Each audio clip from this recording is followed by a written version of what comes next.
বিভিন্ন সামাজিক যোগাযোগ মাধ্যমে স্পষ্ট করেছে যে এই ছাত্র সংগঠনের কারা কারা ছাত্রলীগের ব্যানারে থেকে সাধারণ শিক্ষার্থী এবং ছাত্র দলের নেতাকর্মীদের সাথে হামলার সাথে জড়িত সেই নামগুলো উন্মোচিত হয়েছে। তো তারা আজকে সেগুলোকে কৌশল হিসাবে আমাদের সামনে উপস্থাপন করে আমরা লজ্জা পাই। আমরা মনে করি বাংলাদেশে আবারও যদি কোনো সংকটে উপনীত হয়,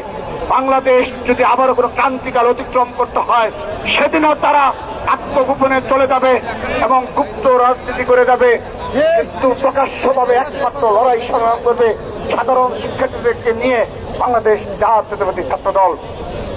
এই উপস্থিতি আজকের এই আমাদের অবস্থান কর্মসূচিতে বিশেষভাবে দায়িত্ব পালন করছেন আমাদের এই কর্মসূচিকে সফল করার লক্ষ্যে তিনি গতকাল থেকে এখন পর্যন্ত আমাদের এখানে না এসে এই পুরো চত্বর ঘুরে বেরিয়ে নেতাকর্মীদের সুশৃঙ্খলভাবে বসার জন্য নির্দেশনা প্রদান করছেন সেই আমাদের বিপ্লবী